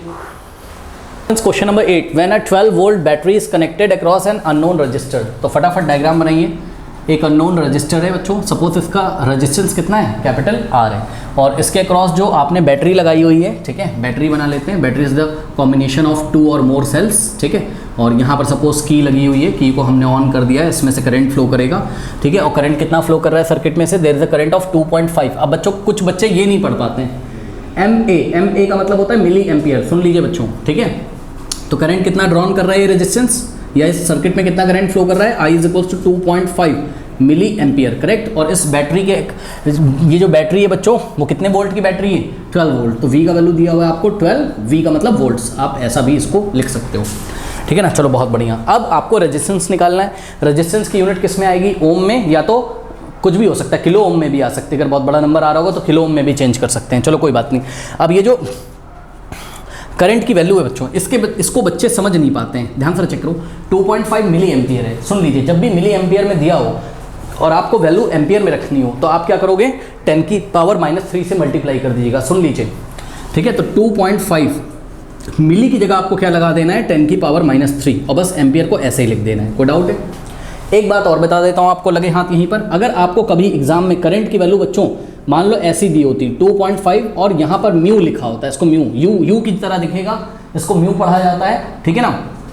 म्यू ए लिखा हो तो इसको क्या पढ़ते हैं, माइक्रो एम्पियर। क्या पढ़ते हैं इसको, माइक्रो एम्पियर। और माइक्रो एम्पियर को एम्पियर में ले जाने के लिए 10 की पावर -6 से मल्टीप्लाई कर दीजिएगा, ठीक है। यानी कि 2.6 और ये म्यू को हटाकर आप लोगों को क्या लगा देना है, 10 की पावर -6 लगा देना है। इस बात को आप लोग सभी बच्चे नोट लगाएं अपनी कॉपी में, ठीक है। ये 2 एग्जाम में क्वेश्चन आते हैं, क्या एक बार मिली करके आता है और कभी कभी माइक्रो करके आता है। और ध्यान से चेक करो, वो एग्जाम में आपको ऐसे भी दे सकता है बच्चों, वो आपको ऐसे भी दे सकता है एग्जाम में, ठीक है। ये I इज इक्वल टू 2.5 और इंग्लिश में ही माइक्रो लिख दे आपको, MICRO माइक्रो एम्पियर, ऐसे भी लिख सकता है वो। तब भी हम इस माइक्रो को हटाकर, ये म्यू का मतलब माइक्रो ही होता है, इस माइक्रो को हटाकर 10 की पावर -6 लगा दीजिएगा, ठीक है। तो आप क्वेश्चन को आगे हैंडल करिएगा। बहरहाल इस क्वेश्चन में तो आप लोग को पता है कि उन्होंने मिली एम्पियर की बात करी थी, तो इसको हम अभी कट कर देते हैं इसके लिए, सभी कॉपी में नोट लगा लें बस। तो ये देखिए, ये आ गया आपका। अब आपको इन्होंने पूछा है find the value of the resistance in the register of the register, ठीक है ना। तो सॉल्यूशन में रजिस्टर का रेजिस्टेंस कितना है ये हमको बताना है। तो बहुत इजी है, आपको पता है ओम्स लॉ का जो रिजल्ट आया था, V is equal to IR, यहाँ से ये करंट रेजिस्टेंस में मल्टीप्लाई है, इधर जाएगा तो V के नीचे चला गया, यानी कि R का जो वैल्यू आता है वो V अपॉन I आता है। ये तो सभी बच्चों को पता ही है, ठीक है। अब V की वैल्यू रख दीजिए, बहुत ईजी है। V की वैल्यू वोल्ट्स में होनी चाहिए हमेशा, याद रखिएगा। तो V की वैल्यू बच्चों आपकी किस में, वोल्ट्स में, 12 वोल्ट्स। V अगर आपका वोल्ट में और I आपका अगर एम्पियर में, तो आपका रेजिस्टेंस ओम्स में आएगा, ठीक है ना। तो अपॉन में I की वैल्यू कितनी बोलिए, 2.5 into 10 to the power -3, ampere में रखना था ना, तो 2.5 इंटू 10 टू द पावर -3। चलो अब इसको सॉल्व करो। कैसे सॉल्व करें सर, तो ध्यान से चेक करिए। आप एक काम करिए, ठीक है ना, यहाँ से ऐसा पॉइंट हटाओगे आप, तो यहाँ पे एक 10 लगेगा और इस 10 को आप ऊपर भी भेज सकते हैं। तो ये वाला 10 ऊपर चला जाएगा, तो क्या हो जाएगा इक्वल्स टू में 120 हो जाएगा, बिकॉज 10 जाके ऊपर मल्टीप्लाई करेगा तो 12 इंटू 10 120 अपॉन में कितना आ गया बताइए 25। अब ध्यान से चेक करिएगा बच्चों, ये जो 10 की पावर -3 नीचे इसको ऊपर ले जाओगे तो पावर कैसी हो जाएगी इसकी पॉजिटिव हो जाएगी, तो इंटू में 10 की पावर क्या हो गया 3 हो गया। कोई डाउट है बताइए। अब बस 120 कुछ नहीं करना है, 120 को आपको 25 से डिवाइड लगा देना है और साथ में 10 टू द पावर 3 और ओम्स, ओम का साइन यहाँ पर बना देना है, या OHM ओम लिख दो, कोई दिक्कत नहीं है। चलो सॉल्व करते हैं, इसको सॉल्व करते हैं। तो 5 5 का कितना हो जाएगा 25 और 5 2 का क्या होता है 10, 2 कैरी जाएगा, 5 4 का कितना हो जाएगा 20, तो 24 डिवाइडेड बाय 5 आ गया आपके पास, कितना आ गया 24 डिवाइडेड, चलो यहीं पे कर लेते हैं ठीक है ना। 24 को 5 से पहले डिवाइड कर लो, यहाँ पे करते हैं 24 को 5 से डिवाइड करिए, चलिए करते हैं। तो 5 4 का कितना हो जाएगा बताइए 20, 4 - 0 4 और 2 में से 2 गया, कुछ नहीं बचेगा, पॉइंट लगाएंगे 0 बढ़ाएंगे, और 5 8 का कितना होता है स्टूडेंट्स 40 होता है ठीक है। तो यहाँ रिमाइंडर कुछ नहीं बचेगा। अब ध्यान से चेक करिए, यहाँ पे आपका जो आंसर आ गया वो कितना आ गया बताइए 4.8, कितना आ गया 4.8 इंटू 10 टू द पावर 3 ओम। अब बच्चे मेरे को बोलते हैं सर ऐसे ही आंसर छोड़ दें, जी नहीं, ऐसे आंसर आप क्यों छोड़ोगे, अगर आप छोड़ दो आपको देखो मार्क्स तो कोई नहीं काटेगा, लेकिन ध्यान से समझिए, जैसे कि आपने छोटी क्लासेस में पढ़ा हुआ है कि अगर कहीं पर आ जाए, ध्यान से चेक करिएगा बच्चों, कहीं पर अगर 2.5 या कुछ भी आ जाए, मान लो कि कहीं लिखा हुआ है 4.5 into 10 to the power 3 metres लिखा हुआ है, तो आप इसको किलोमीटर में चेंज कर सकते हैं ना। हाँ ध्यान से चेक करिए, ये 10 की पावर 3 की जगह आप लोग किलो लगा देते हैं, तो इसको आप 4.5 किलोमीटर्स बोल देते हैं ठीक। तो ये 10 की पावर 3 की जगह आप लोग किलो लगा देंगे ना। अभी भी नहीं, अगर जिसको समझ में आ रहा हो तो आओ मैं आपको एक बात बताता हूँ। जैसे कि छोटी क्लासेस में 4.5 into 10 to the power 3 metres अगर लिखा होता था, हमें पढ़ाया जाता था मीटर को किलोमीटर में चेंज करने के लिए 1000 से, यानी कि 1000 से डिवाइड लगा दो। 1000 का क्या मतलब होता है 10 की पावर 3, यानी कि अगर आपको इसको किलोमीटर में लेके जाना है स्टूडेंट्स, तो जैसे ही आप इसको 1000 से डिवाइड लगाओगे, ध्यान से चेक करिएगा, जैसे ही आप इसको 1000 से डिवाइड लगाओगे तुरंत आपका m की जगह km लिख जाता था, किलोमीटर लिख जाता था, और ये इससे कट जाता था और आंसर आता था आपका 4.5 किलोमीटर। ठीक उसी तरीके से जैसे ही यहाँ पे आप 1000 से डिवाइड लगाएंगे तो आपका आंसर किस में आ जाएगा किलो ओम में आ जाएगा ठीक है। तो जो रेजिस्टेंस आएगा मेरा वो कितना आएगा, ध्यान से चेक करिए स्टूडेंट्स, 4.8, या तो आप डायरेक्ट इस 10 की पावर 3 को हटाकर किलो लिख दीजिए ठीक है, किलो ओम ठीक है, के और ये ओम ठीक है ना। तो ध्यान से चेक कर लीजिए, कुछ ऐसा ही आपका सिंबल आ रहा होगा ठीक है, किलो ओम का ठीक है ना, ऐसा ही सिंबल आ रहा होगा ठीक है ना। चलो बहुत बढ़िया। अगर आपको पूरा दिखाना है तो आप पूरा दिखा सकते हो, कैसे 4.8 इंटू 10 की पावर 3 क्या था ओम था, जैसे ही आपने 10 की पावर 3 से डिवाइड लगाया, अब ये ओम की जगह क्या लिखना होगा हम लोगों को, किलो ओम लिखना होगा,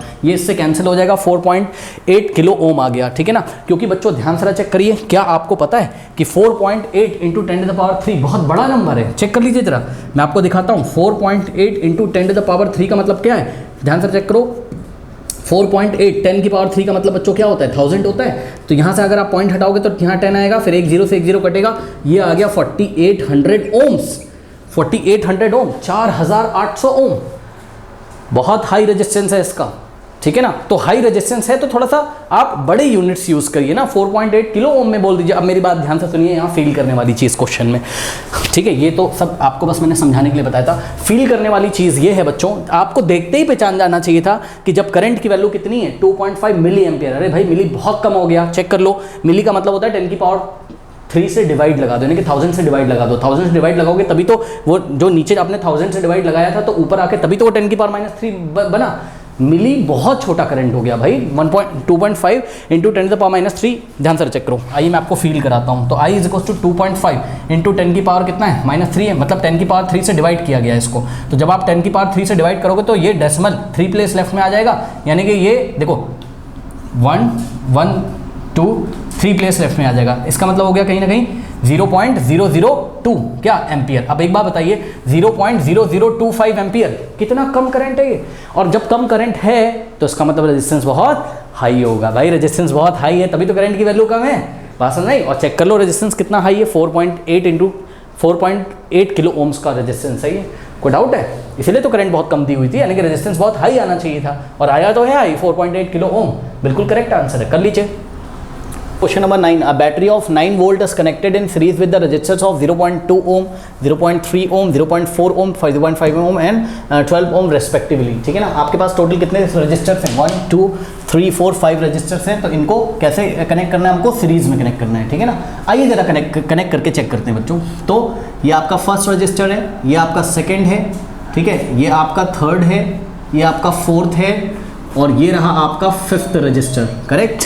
तो फर्स्ट रेजिस्टेंस की वैल्यू कितनी है, फर्स्ट रजिस्टर का रेजिस्टेंस की वैल्यू कितनी है 0.2, नेक्स्ट वाला है 0.3 ओम, नेक्स्ट वाला है आपका 0.4 ओम, नेक्स्ट वाला कितना है 0.5 ओम, और नेक्स्ट वाला कितना है आपका 12 ओम, करेक्ट। तो यहाँ पर ध्यान से चेक करिए बच्चों, बैटरी लगी कितनी 9 वोल्ट की, battery is the combination of 2 और मोर सेल्स, तो यहाँ पे 2 सेल्स हमने दिखा दिए, तो V की वैल्यू यहाँ पर कितनी दी है 9 वोल्ट्स, ठीक है ना। और यहाँ पर एक की लगा दीजिए और की ऑन कर दोगे तो यहाँ से करंट ड्रॉन करेगा ये, ठीक है ना। अब फ्रेंड्स ये सारे रेजिस्टेंस हमने सीरीज में लगा दिए हैं, ठीक है। अब इन्होंने क्वेश्चन पूछा how much current would flow through the 12 ohm resistor. बच्चों ध्यान से चेक करिए, वो कहना चाहते हैं इस 12 ओम रजिस्टर में से कितना करंट फ्लो करेगा। अब मेरी बात ध्यान से सुनो बच्चों, यहाँ से ये सारे मिल के सीरीज में जितना करंट ड्रॉन करेंगे ना, उतना ही करंट तो यहाँ से आएगा। मान लो कि आई करंट यहाँ से आता है बैटरी से, ठीक है, कितना करंट कितना करंट आता है आई, तो बच्चों ये आई करंट 0.2 ओम में से भी होके गुजरेगा, 0.3 ओम में से भी पास करेगा, 0.4 से भी पास करेगा, 0.5 से भी पास करेगा, और 12 ओम में से भी पास करेगा। यानी कि ये सर्किट में जितने भी रेजिस्टेंस लगे हुए सारे मिल के अगर आप इनका इक्विवेलेंट रेजिस्टेंस बना लें, तो वो जो इक्विवेलेंट रेजिस्टेंस होगा ना, वो जितना करंट ड्रॉन करेगा उतना ही करंट हर एक रजिस्टर में से पास होगा। बच्चों सीरीज में लगे हुए हैं सारे, सीरीज में करंट क्या होता है, सेम होता है। और एक बात बता दूं, ये सारे रेजिस्टेंस अगर सीरीज में लगे हुए हैं तो याद करिए सीरीज में जो इक्विवेलेंट रेजिस्टेंस आता है वो इक्विवेलेंट रेजिस्टेंस इंक्रीज कर जाता है कि डिक्रीज, तो जवाब है इंक्रीज कर जाता है। और अगर इक्विवेलेंट रेजिस्टेंस इंक्रीज कर जाता है तो करंट की वैल्यू डिक्रीज कर जाती है। आइए जरा चेक करते हैं, यानी कि डिक्रीज करने का मतलब ये है कि करंट ना काफ़ी कम आएगा, जो भी आएगा उसका वैल्यू काफ़ी कम आएगा, ठीक है ना। आइए जरा चेक करते हैं, तो ध्यान से चेक करो बच्चों, आई निकालने के लिए मुझे क्या लगाना पड़ेगा, ओम्स लॉ का जो रिजल्ट है V = IR, वहाँ से मुझे I की वैल्यू निकालनी पड़ेगी। तो I = V/R आएगा। लेकिन ध्यान दें स्टूडेंट्स, यहाँ पर V तो ये बैटरी का V होगा, लेकिन R क्या गलती करते हैं बच्चे, R की वैल्यू पता कितना रख देता है 12 ओम। गलत हो जाएगा बच्चों, R की वैल्यू 12 ओम कैसे रख दोगे बताओ। बच्चे बोलते सर 12 ओम में से जो करंट जा रहा होगा ना, इसलिए 12 ओम रख रहे हैं। जी नहीं, R की वैल्यू आपको इक्विवेलेंट रेजिस्टेंस रखना है, यानी कि इस सर्किट का पहले इक्विवेलेंट सर्किट बनाना है। सर ये इक्विवेलेंट सर्किट क्या होता है, आपको सोचना पड़ेगा कि इन सारे रेजिस्टेंस की जगह अगर एक रजिस्टर लगा होता तो उसकी वैल्यू क्या होती। सोचो R इक्विवेलेंट बच्चों क्या होती, ये सारे रेजिस्टेंस को आप लोग ऐड कर दीजिए। तो 0.2 प्लस सीरीज में ना, तो सीधे सीधे ऐड कर देंगे 0.4 और प्लस 0.5 और प्लस 12, ठीक है ना। तो यहाँ से कितना आ जाएगा बच्चों, आप लोग क्या ऐड करके मुझे बता सकते हैं। हाँ कितना आ रहा है 13.4, कन्फर्म हो। चलो तो R इक्विवेलेंट कितना आ गया 13.4 ओम आ गया इनका, ठीक है। यानी कि इन सभी रेजिस्टेंस की जगह आपको एक सिंगल रेजिस्टेंस लगाना पड़ेगा और उसकी वैल्यू कितनी होगी 13.4 ओम, ठीक है। तो ये देखिए, ये एक इन सभी की जगह हमने क्या सोचा कि 13.4 ओम का एक रजिस्टर यहाँ पर लगा हुआ है, R इक्विवेलेंट, करेक्ट। तो बच्चों एक बात बताओ, 9 वोल्ट की बैटरी है, तो इस बैटरी में से जो करंट ड्रॉन कर रहा होगा 9 वोल्ट की बैटरी में से, वो ये इक्विवेलेंट रेजिस्टेंस कर रहा होगा। सारे रेजिस्टेंस मिलकर उनका जो इक्विवेलेंट होता है वो करंट ड्रॉन करता है, ठीक है ना। तो इस करंट I को ड्रॉन करने के लिए जिम्मेदार कौन है, तो जिम्मेदार ये 12 ओम का अकेला नहीं है, ये सारे जिम्मेदार हैं। इसलिए हम लोग क्या करेंगे, यहाँ R की जगह क्या रखेंगे, R इक्विवेलेंट रखेंगे, निकाल दीजिए, और V तो वही रहेगा, ठीक है ना। तो इस पूरे सर्किट में ओम लॉ लगाइए, यहाँ मत लगाइए आप, ठीक है ना, इक्विवेलेंट वाले में लगाइए। I = V/R, V रखोगे 9 वोल्ट और R रखोगे R इक्विवेलेंट, ठीक है। तो V कितना हो गया बताइए, 9 volt divided by R equivalent. R equivalent कितना हो गया बताइए 3.4 क्या ओम, और वोल्ट अपॉन ओम क्या आ जाएगा, एम्पियर में आएगा करंट, ठीक है। तो हम यूनिट नहीं लिख रहे हैं, आपको पता है पोटेंशियल डिफरेंस आपका वोल्ट में है, रेजिस्टेंस आपका ओम में है, तो ऑटोमेटिकली करंट एम्पियर में आ जाएगा। अब आप चेक कर लीजिए 9 और अपॉन में 13.4, इसको आपको सॉल्व करना है। तो यहाँ से अगर आप पॉइंट हटाओगे तो यहाँ 0 लग जाएगा, तो कितना आ गया बताइए बच्चों 90/134 आ गया, सही है। अब न्यूमरेटर छोटा है, डिनोमिनेटर बड़ा है, यानी कि पक्का आंसर 1 से छोटा आएगा। बहुत कम करंट आएगी क्योंकि बहुत रेजिस्टेंस यहाँ पे 13.4 हो जाएगा, रेजिस्टेंस हाई हो जा रहा है, करंट तो कम हो ही जाएगा। देखते हैं 2 6 12 कैरी जाएगा 1, 2 7 14, 2 यहाँ पर कितना आ गया 45, ठीक है ना। अब 45 को आप लोगों को 67 से डिवाइड करना यहाँ पर पड़ेगा, ठीक है ना। तो कहाँ पे करें, ये वाला सर्किट हटा देते हैं, आई थिंक इसका कुछ काम तो है नहीं, ठीक है ना। चलो तो यहाँ पे देखिए जरा सॉल्व करते हैं। 45 को हम लोगों को डिवाइड करना है किससे, 67 से। कैसे करेंगे डिवाइड बच्चों बताइए, 67 की टेबल ऐसे ही पढ़ो कि या तो 45 आ जाए या तो 45 से छोटा आ जाए। तो हम लोग जब 67 की टेबल पढ़ेंगे तो 67 बन जा क्या होता है, 67 वन टाइम ले जाएंगे तो ज़्यादा पड़ जाएगा, इसलिए रिवर्स ऑर्डर में टेबल पढ़ो, यानी कि रिवर्स ऑर्डर में 67 जीरोजा कितना आ जाएगा 0, तो 67 जीरोजा कितना आ गया 0, यहाँ आ जाएगा 0, 45 माइनस 0 कितना हो गया 45। अब आप डेसिमल लगाएंगे और पॉइंट बढ़ाएंगे, ठीक सही है। तो कितने टाइम्स जाएगा 67 इंटू, मेरे ख्याल से कितने टाइम जाएगा बच्चों, 6 या 7 टाइम जाएगा, चेक कर लो। 67 इंटू 6, 6 7 का कितना होता है बताओ 42, 4 जाएगा 6 6 जा 36, 36 प्लस 4 कितना होता है बताइए 40 होता है, 402 आ गया, बिल्कुल सही आ गया, यानी कि 6 टाइम्स जाएगा। यहाँ पर आ जाएगा आपके पास 402, 10 माइनस 2 कितना होता है 8 होता है, यहाँ से कैरी ले लिया, 4 माइनस 0 कितना हो गया 4, 4 माइनस 4 यहाँ से कैंसिल हो जाएगा, ठीक। फिर डेसिमल की हेल्प से आप लोग पॉइंट लगा सकते हैं स्टूडेंट्स, और मेरे ख्याल से अब ये जाएगा शायद 7 टाइम्स, सही है ना। तो यहाँ से 67 इंटू 7, तो 7 7 जा कितना हो जाएगा बताइए 49, 4 7 6 जा 42, 42 प्लस 4 कितना हो जाएगा 46 हो जाएगा, 469 आ गया, यहाँ पर 469 आ गया, सही है। तो 10 माइनस 9 कितने टाइम्स गया 7 टाइम्स गया है ना। तो 10 माइनस 9 1, और यहाँ से कैरी लिया 7 माइनस 6 1 आ गया। पॉइंट की हेल्प से फिर से आप लोग 0 लगाएंगे, और मेरे ख्याल से शायद ये 1 टाइम ही जाएगा, सही है ना। 67 आ गया, ये माइनस माइनस कर लीजिएगा, 3 प्लेसेस तक निकाल लिया है, दैट इज इनफ। तो आपका जो करंट है वो कितना आ गया 0.671। अब बच्चों इसको 2 प्लेसेस तक राउंड ऑफ कर सकते हैं आप लोग। लास्ट में कितना आ रहा है देखिए 1 आ रहा है, जो कि 5 से छोटा है, इसलिए हम आगे 7 में 1 ऐड नहीं करेंगे, यानी कि इसका जो अप्रॉक्स वैल्यू आ गया करंट का वो 0.67 एम्पियर आ गया है। कोई डाउट है एनसीईआरटी से चेक कर लीजिए, यही आ रहा होगा, ठीक है। ओके चलो बहुत बढ़िया। तो स्टूडेंट्स ये करंट की वैल्यू हमारी आ चुकी है, और आप देख सकते हैं करंट की वैल्यू काफ़ी कम है, 1 एम्पियर भी नहीं है, 0.67 एम्पियर। वैसे एक बात बताएं सुनो 0.67 एम्पियर भी काफ़ी अच्छी करंट होती है। बहरहाल हम उतनी डिटेल में नहीं जा रहे हैं। अब आप चेक करिए जरा बच्चों, नेक्स्ट क्वेश्चन का जो सॉल्यूशन है दैट इज क्वेश्चन नंबर 10 होगा, है ना। उसका सॉल्यूशन एंड स्क्रीन पे आ रहा होगा, और जाते जाते कमेंट सेक्शन में जो पिन कमेंट है उसको चेक करना ना भूलें। मिलते हैं नेक्स्ट वीडियो में, तब तक के लिए पढ़ते रहिए, बढ़ते रहिए, ऑल द बेस्ट।